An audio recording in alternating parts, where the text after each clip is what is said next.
Hello engineers. So guys आप सभी का स्वागत है अड्डा 24/7 के इंजीनियरिंग के इस प्लेटफॉर्म पे। मेरा नाम है रजत और आप में से बहुत सारे ऐसे एस्पिरेंट होंगे जो कहीं ना कहीं जॉब कर रहे होंगे और उस जॉब में परेशान होंगे, चाहते होंगे कि एक गवर्नमेंट जॉब उनकी जल्द से जल्द क्लियर हो जाए और जल्दी से वो स्विच कर सके। और आरआरबी जेईई एक ऐसा मौका दे रहा है डेफिनेटली उन सभी इंजीनियरिंग एस्पिरेंट को जिन्होंने बीटेक या डिप्लोमा करके कहीं ना कहीं जॉब कर रहे हैं या फिर आप खाली बैठे हो, फ्रेशर हो, उन सभी के लिए मौका है। लेकिन जो जॉब करने वाले बच्चे हैं स्पेसिफिकली उनके पास टाइम कम होता है और कम टाइम में कैसे अपने टाइम को मैनेज करके सिलेक्शन लिया जाए उसके बारे में आज इस वीडियो में बात करूंगा।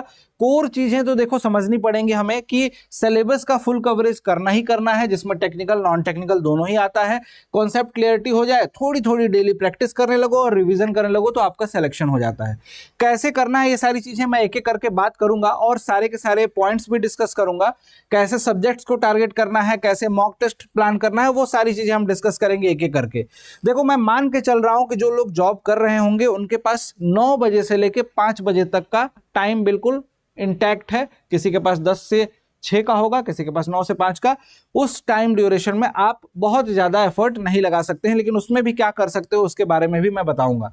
देखो यार, मॉर्निंग में आपको किसी भी हालत में आपको समय निकालना पड़ेगा। अगर आप जॉब कर रहे हो तो 1.5 घंटे का समय आप सुबह में निकालिए और उसमें टेक्निकल के कंसेप्ट नोट्स को रिवाइज करिए। सुबह सुबह फ्रेश माइंड रहेगा, टेक्निकल को रिवाइज कीजिए। जब दिमाग ज्यादा परेशान रहे ना तो आप वो काम करो जिसमें आपको थोड़ा बहुत इंटरेस्ट आ रहा है, जैसे कि जिसमें बहुत ज्यादा माइंड वैसा एक्टिवली यूज नहीं करना है कंसेप्ट को समझने में, जैसे रीजनिंग पढ़ना है। ठीक, आप थक गए दिमाग तो रीजनिंग मैथ्स प्रैक्टिस कर सकते हो। ऑफिस में भी कहीं रफ सीट लेके थोड़ा बहुत क्वेश्चन कर सकते हो। उसमें कोई बेइज्जती वाली बात नहीं है। डेफिनेटली देखो, बोल रहा हूँ फ्रैंकली, आपको अगर उस जगह से निकल के किसी दूसरी जगह अच्छी जगह जाना है तो सारे एफर्ट आपको लगाने पड़ेंगे बॉस।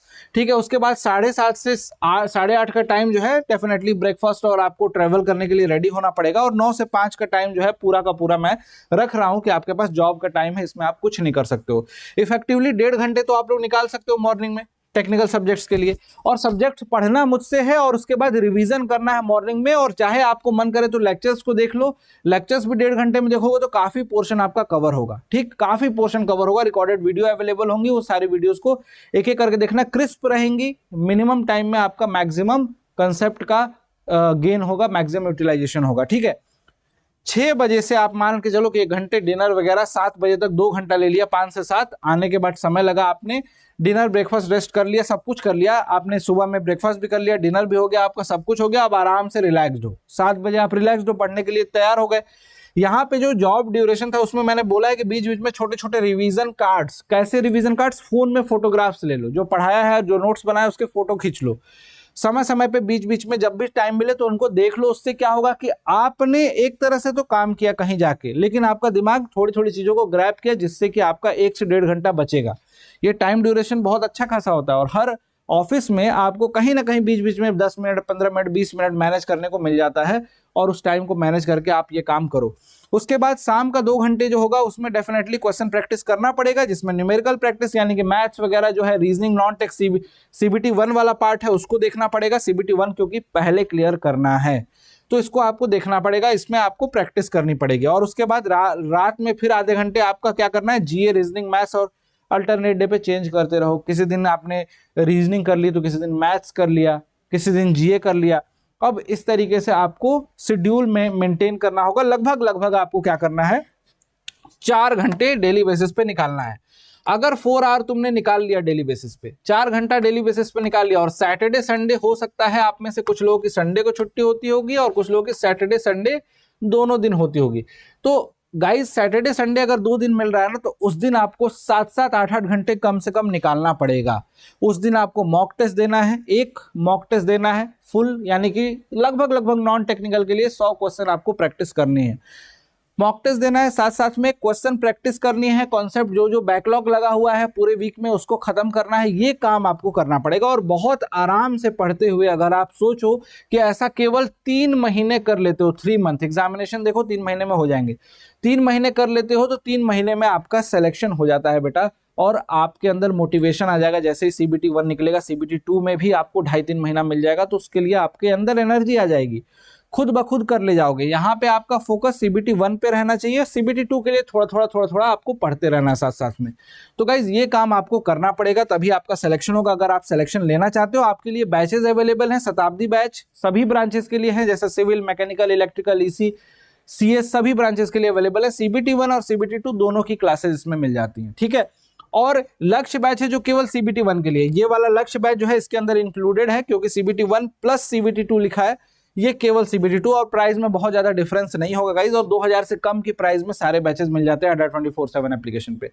कैसे मिलेगा? अड्डा 24/7 एप्लीकेशन डाउनलोड करना और ये डिस्काउंट कूपन कोड परचेज करते समय यूज कर लेना, लोएस्ट प्राइस में मिल जाएगा। ये डिस्काउंट कूपन कोड याद रखिएगा, Y293 है इसका नाम, इसको यूज करिएगा, सबसे कम प्राइस में आपको मिलेगा। और जिसने भी महापैक ले रखा होगा उसमें आपको सारी चीजें मिल जाती है महापैक के अंदर। एक इंपॉर्टेंट टिप्स आपको और भी देने वाला हूं, जैसे कि क्या करना है आपको एडिशनल टिप्स में, टारगेट 2 सब्जेक्ट्स पर वीक, 2 सब्जेक्ट को एक वीक में आपको टारगेट करना है। और इसमें क्या थॉट होना चाहिए कि ऑब्वियस सी बात है कि जब भी किसी सब्जेक्ट को पढ़ोगे तो आप सोचोगे कि ये मुझे सबसे ज्यादा टफ लगता है, और शुरुआत उसी से कर दोगे तो उसमें परेशान हो जाओगे। जहां पे आपका इंटरेस्ट है उस पोर्शन से पकड़िए, धीरे धीरे सिलेबस जैसे जैसे कम होगा आपका कॉन्फिडेंस बिल्ड होगा, टफ चीजों को भी आसानी से पढ़ पाओगे।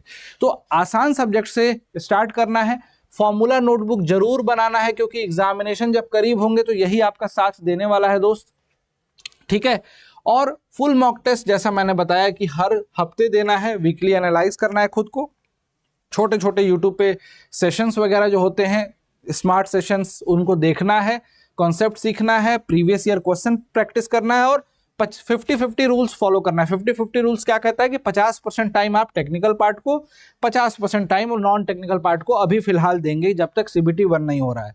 CBT 1 के हो जाने के बाद आपका पूरा लगभग पोर्शन टेक्निकल पे जाएगा, और लगभग 20% 80-20 रूल, वहां 20% आपका नॉन टेक्निकल पे जाएगा। तो गाइज अभी फिलहाल इसी रूल को फॉलो करते हुए पढ़ाई करिए, और डेफिनेटली आपका सिलेक्शन होगा। जैसा कि मैंने बैचेस के बारे में बता दिया, स्टडी प्लान के बारे में बता दिया, उस पर फोकस करके पढ़ते जाइए, 100% आपको सफलता मिलेगी। और RRB के लिए शताब्दी बैच अड्डा 24/7 एप्लीकेशन पे अवेलेबल है, 6 नवंबर से स्टार्ट हो रहा है। बैच की प्राइस बढ़ जाए उससे पहले आप ज्वाइन कर लेना, डेफिनेटली आपको फर्स्ट डे से ही आपको अपनी सारी क्लासेस स्टार्ट करनी है। Thank you so much.